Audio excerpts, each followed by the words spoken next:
తెలుగు నీళ్లు వస్తే చెన్నైకి పైప్ లైన్లు తీసుకుపోతే కాదు, నా నెల్లూరు జిల్లాకు నీళ్లు రావాలని తెలుగు గంగ సోమశిలకు తీసుకొచ్చిన మహానాయకుడు ఎన్టీ రామారావు గారని చెప్పి నేను మీకు తెలియజేస్తున్నా. అందుకే మనం గుర్తుపెట్టుకున్నాం. నేను అడుగుతున్న 5 ఏళ్లలో ఒక్క కాలువ తవ్వాడా తమిళ్ కాలువలు పూడ్చాడు. నీళ్లంత మునిపే పారే నీళ్లు కూడా ఆగిపోయినాయి.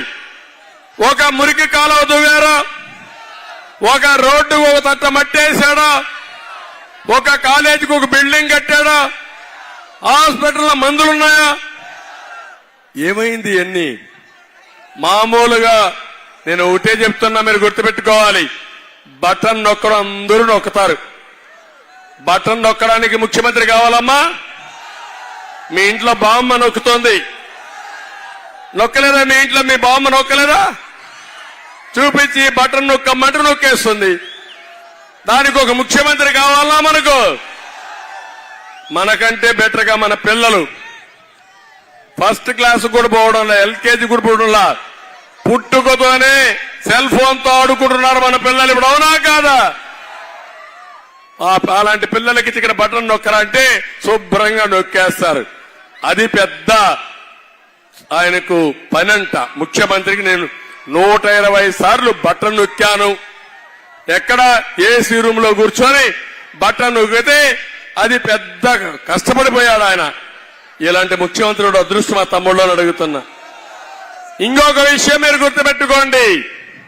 పైన ట్యాంకులో నీళ్లుంటే ట్యాప్ లో నీళ్లు వస్తాయి, రిజర్వాయర్ నీళ్లుంటే కాలువలో నీళ్లు వస్తాయి, పొలానికి నీళ్లు ఇస్తాం. రిజర్వాయర్ నీళ్లు లేకపోతే ఏమవుతుంది?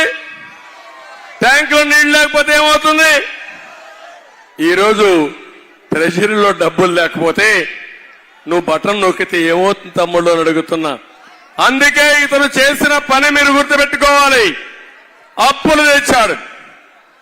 13-14 లక్షల కోట్ల రూపాయల అప్పులు తీసుకొచ్చి కలెక్టరేట్ ని తాకట్టు పెట్టి, హాస్పిటల్స్ తాకట్టు పెట్టి, రైతు బజార్లు తాకట్టు పెట్టి, మియాస్ తాకట్టు పెట్టి ఈరోజు అప్పు తీసుకొచ్చాడు. నేను ఒకటే మిమ్మల్ని అడుగుతున్నా. జగన్మోహన్ రెడ్డి ఓడిపోయాడు ఎలక్షన్లు. మా తమ్ముడు కట్టుకుని వస్తా మా తమ్ముడు బ్యాండేజ్ కట్టుకొచ్చాడు చూడండి. పాపం ఎవరో గులకరాయి వేసారు, తెలియని గులకరాయి. అందుకే పాపం కన్ను పోయింది. అక్కడ కంటి పైన కూడా బాగా దెబ్బతలింది. ఈ దెబ్బతో బ్యాండేజ్ తీసి వచ్చాడు ఈరోజు జగన్మోహన్ రెడ్డి. నాటకాలన్నీ వదిలేసి ఇప్పుడు రాష్ట్రం అంతా బ్యాండేజ్ కట్టుకోవచ్చే పరిస్థితికి వచ్చారు. ఒట్టొట్టి నాటకాలు ఆడితే రాజకీయం జరుగుతున్న తమ్ముళ్ళు అవి కూడా వద్దాం, ఆడుకుందాం. నేను ఒకటే మిమ్మల్ని అందరిని అడుగుతున్నా. ఈరోజు ఈ రాష్ట్రంలో చైతన్యం రావాలి.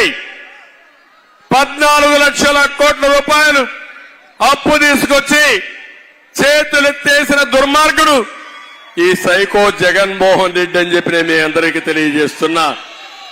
ఇది కాకుండా ఇంకొక పక్క చూడండి. ఒక పక్క అప్పు చేశాడు, ఒత్తొత్తి సంక్షేమాన్ని ఇచ్చాడు, నవరత్నాలు అన్నాడు. అన్ని మోసాలవన్నీ నవ మోసాలు చేసే పరిస్థితికి వచ్చాడు. ఇప్పుడు డబ్బులు లేవని చేతులెత్తేశాడు. డబ్బులు లేకుండా పోవడం కాదు, ఈ వ్యక్తి వచ్చే ఆదాయాన్ని రానియకుండా చేసి ఆదాయం వచ్చే మార్గాలన్నీ మూసేశాడు. ఇప్పుడు ఒక ఉదాహరణ మీరు చూడండి. అమర్ రాజా బ్యాటరీస్ ఉంది. ఎప్పటి నుంచో తిరుపతిలో ఇండస్ట్రీ పెట్టారు. 30,000 మంది ఆ ఇండస్ట్రీలో పనిచేస్తారు. అలాంటి ఇండస్ట్రీ కావాలని రాజకీయ దురుద్దేశంతో మూసేయాలనుకుంటే వాళ్ళు ఇక్కడ వదిలిపెట్టి తెలంగాణకు వెళ్లారు, తమిళనాడుకి వెళ్లారు, వేరే రాష్ట్రాల్లో ఇండస్ట్రీ పెట్టే పరిస్థితి వచ్చారు. దీనివల్ల నష్టవారికి తమ్ముళ్ళు మీకు అవునా కాదా? ఒక పరిశ్రమ వచ్చిందా అని నేను అడుగుతున్నా. నేను ముఖ్యమంత్రిగా ఉన్నప్పుడు గొల్లపల్లి రిజర్వాయర్ పూర్తి చేసి నీళ్లు తీసుకొచ్చి కియా మోటార్ తీసుకొస్తే 5 ఏళ్లలో కియా మోటార్ ఏర్పాటు చేసి కారు కూడా వచ్చి నేనే దాన్ని ఫౌండేషన్ వేశాను, మళ్ళీ నేనే ఇనాగరేషన్ చేశాను. ఈ రోజు 12 లక్షల కార్లు కరూరు జిల్లా అనంతపూర్లో తయారు చేసిన కార్లు ప్రపంచంలో తిరుగుతున్నాయంటే అది మన సమర్థత అని చెప్పి నేను మీకు తెలియజేస్తున్నా. మీరు ఇక్కడ గుర్తుపెట్టుకోవాలి, ఒక్క ప్రాజెక్టు వల్ల 15,000 కోట్ల రూపాయల పెట్టుబడులు వచ్చాయి. ఇంకో పక్క 20,000 మందికి ఉద్యోగాలు వచ్చాయి. ఇండైరెక్ట్ గా 30,000 కుటుంబాలు ఆధారపడ్డారు. భూముల విలువ పెరిగింది, కొనుగోలు శక్తి పెరిగింది, ప్రభుత్వానికి ఆదాయం పెరిగింది. ఇది అభివృద్ధి తమ్ముళ్ళు. ఆ అభివృద్ధిని నిలిపేసిన దుర్మార్గుడు ఈ జగన్మోహన్ రెడ్డి అని చెప్పి నేను మీకు తెలియజేస్తున్నా. మీరు ఒక అమరావతి చూడండి. ఏం తమ్ముళ్ళు నేను అడుగుతున్నా అందరినీ, ఏమమ్మా మిమ్మల్ని అందరినీ, మన రాజధాని ఏది?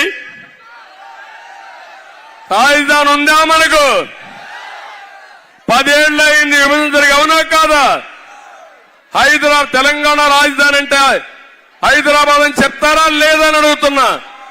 చెన్నైకి ఉందా లేదని అంటున్నా. ఇంకో పక్క కర్ణాటకకు ఉంది. రాజధాని లేకుండా చేసిన దుర్మార్గుడు ఈ జగన్మోహన్ రెడ్డి. మామూలు దుర్మార్గం కాదు. నేను ఆ రోజు రైతుల్ని మెప్పించి 35,000 ఎకరాలు భూసేకరణ చేసి అమరావతిని ప్రపంచంలోని ఒక మంచి రాజధానిగా తయారు చేసి హైదరాబాద్ తయారు చేశా. దానికి దీటుగా మీ అందరికీ ఒక రాజధాని కడదామని సంకల్పించానని చెప్పి నేను మీకు తెలియజేస్తున్నా. అది గాని వచ్చుంటే ఈ రోజుకి మీరు ఒక్క విషయం గుర్తుపెట్టుకోవాలి. హైదరాబాద్ నేను కట్టినప్పుడు హైదరాబాద్ హైటెక్ సిటీ దగ్గర ఎకరా 1,000 లక్షల రూపాయలు. తర్వాత కట్టిన తర్వాత ఈరోజు చూస్తే ఎకరా 100 కోట్ల రూపాయలు. 100 కోట్లంటే 10,000 రెట్లు పెరిగిపోయింది. 100 ఇంటూ 1,00,000. అది సంపద సృష్టించే మార్గం. ఈ రోజు అమరావతి గాని పూర్తయింటే ఆ రోజు భూసేకరణ తీసుకున్న భూమి రైతులకు ఇచ్చిన తర్వాత 10,000 ఎకరాలుంది. 10,000 ఎకరాలు 30 కోట్లకు అమ్ముకోనుంటే 30 ఇంటూ 10,000 3 లక్షల కోట్ల రూపాయలు అప్పు చేసే పని కూడా అవసరం లేదు. ఎప్పుడైతే మీరు అక్కడ బిల్డింగ్లు కట్టేటప్పుడు మీకు ఆదాయం వస్తుంది, సిమెంట్ లో ఎక్సైజ్ డ్యూటీ వస్తుంది, ఇన్కమ్ ట్యాక్స్ కడతారు. ఎకానమీ అంటే అభివృద్ధి జరుగుతుంది. అభివృద్ధి వల్ల ఉపాధి వస్తుంది. జరిగిన అభివృద్ధి వల్ల ప్రభుత్వానికి ఆదాయం పెరుగుతుంది. మళ్ళా సంక్షేమ కార్యక్రమాలు చేయొచ్చు. ఇవన్నీ నాశనం చేసి ఇప్పుడు చేతులెత్తేసిన ముఖ్యమంత్రి ఎన్నికలు అయిపోయినాక రాజీనామా చేస్తారు గాని ముందే రాజీనామా చేశాడు. అది ఎలక్షన్ మేనిఫెస్టో కాదు. నేను ఓడిపోయానని రాజీనామా చేసి పారిపోతున్న ముఖ్యమంత్రి జగన్మోహన్ రెడ్డి అని చెప్పి నేను మీకు తెలియజేస్తున్నా. కానీ బాధేస్తుంది ఇవన్నీ చూసిన తర్వాత. అమరావతి పోయింది, పోలవరం పోయింది, స్పెషల్ స్టేటస్ పోయింది, చెప్పినట్టు అన్ని పోయి మీరందరినీ చూస్తే దగ్గర మీ అందరూ కూడా ల్యాండ్, శాండ్, వైన్ అన్ని కూడా ఇష్టానుసారంగా చేశాడు. నేను అందుకే ఈరోజు ఈ కొవ్వూరు సభ ద్వారా ఒకటే మిమ్మల్ని అందరినీ కోరుతున్నా, మీరందరూ సంకల్పం చేయాలి. రాబోయే రోజుల్లో వైఎస్ఆర్ కాంగ్రెస్ పార్టీని చిత్తుగా ఓడించి భూస్థాపితం చేస్తామని గట్టిగా సంకల్పం చేయాల్సిన అవసరం ఉంది. మా తమ్ముళ్ళు ఉన్నారు. ఏం తమ్ముళ్ళు, ఉద్యోగాలు వచ్చాయా మీకు? వస్తాయా మీకు? జాబ్ క్యాలెండర్ ఏమైంది? డిఎస్సి ఏమైంది? అందుకే హామీ ఇచ్చా, నేను వస్తానే మొదటి సంతకం మా తమ్ముళ్లకు డిఎస్సి పైనే పెడతా. మెగా డిఎస్సి ఇస్తా. గ్రూప్ 1 పెడతా, గ్రూప్ 2 పెడతా, ప్రభుత్వ ఉద్యోగాలు ఇస్తా.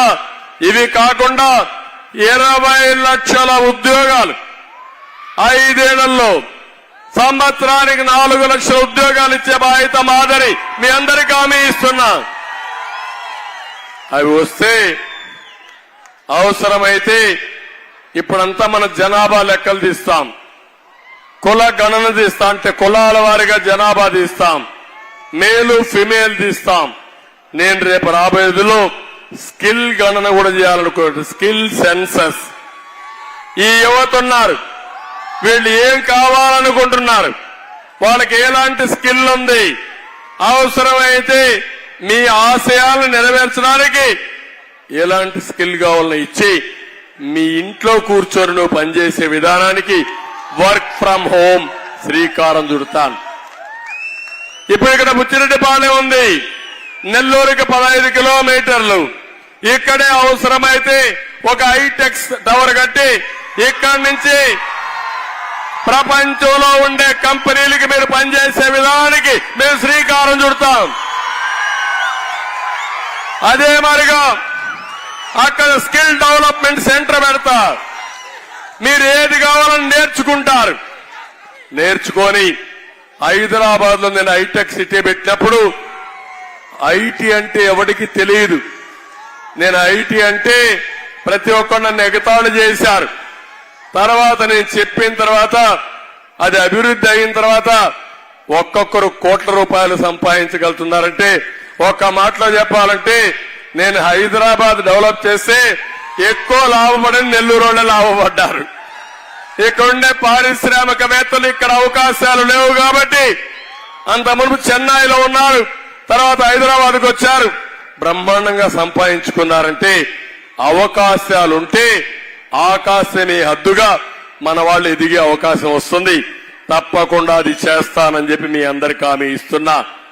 తమిళలో ఇవే కాకుండా 3,000 రూపాయల నిరుద్యోగ భృతి ఇస్తానని నేను చాలా స్పష్టంగా చెప్పాను.